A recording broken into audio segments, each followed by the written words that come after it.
Hello, everyone. Welcome back to the LGBT podcast where we seek to live in the godly and blessed truth. My name is Clerks, a born-again Christian and Holy Spirit filled. I hope you're ready for today's topic because, as always, it's gonna be epic. Today's topic, we're talking about the state and homosexuality. I told you it's gonna be epic. Anyways, be sure to subscribe to this channel, like, comment, and of course share it with your friends and family. Thank you and stay tuned.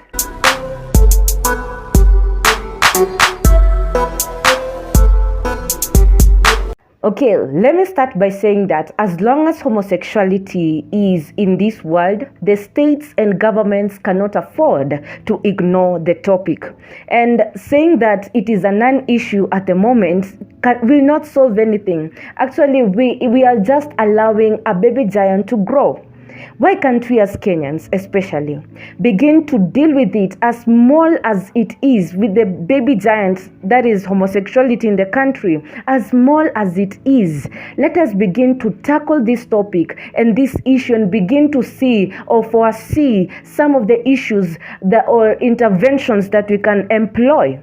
I may understand why some governments, especially the African countries or African governments, may have chosen to ignore the topic homosexuality. It's because homosexuality is a very tricky issue to tackle in a democratic system of governance.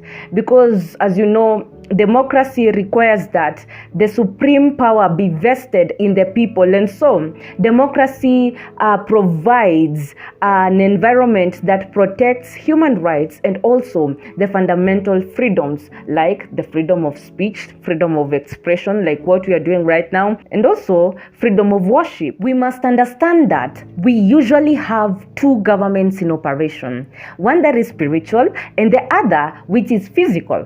The spiritual government is that which is ruled by God, and its projects and plans are implemented on earth through and by the church. That is one thing that we must understand. And when we look at the two governments, we see their aim or their mutual aim. It is to manage and protect the physical people and improve the quality of their lives. And so the physical government should understand its physical mandate. Otherwise, if the physical government becomes more inclined to the spiritual government, then the state will forever be in chaos. Why? Not every person subscribes to the spiritual government. You know, subscription to the spiritual government should be personal but not private, in this way that one can express their beliefs, but they should not impose them on others. You can influence others, but you should not impose on them. So what is the physical government's mandate? The physical government should manage and protect physical people and their physical properties while improving the quality of their lives. And this is why physical governments acknowledge marriage between a mature female and a mature male, because there is a very high likelihood that they may produce physical babies who need to be protected and to be managed. The physical governments are included in marriage to ensure the union's responsibility of taking care of the babies. The physical governments are not capable of biologically assigning babies to its people. That is the work of nature. And if nature does not allow homosexual relationships to bear children, then even the physical governments should not allow them. Let's go even further. The physical governments do not have any business with two or more people having a romantic event in a private place, be it homosexual relationships or heterosexual relationships.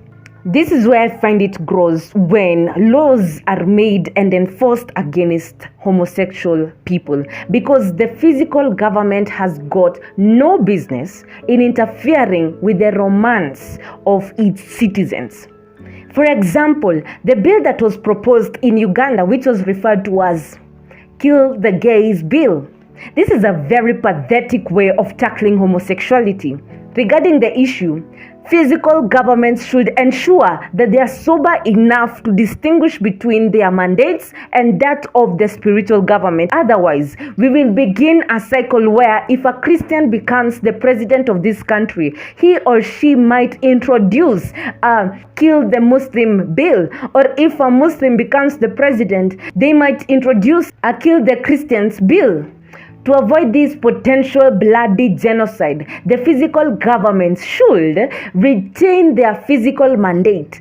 The least the physical governments can do is invest in the ongoing medical research that might stop the masculinization of female fetuses. The physical governments should protect and manage all the physical people and their properties while improving the quality of their lives. They should protect the lives of those who struggle with homosexuality, but also they should never whatsoever legalize homosexuality, as it is not a good to be celebrated, but a challenge to be overcome.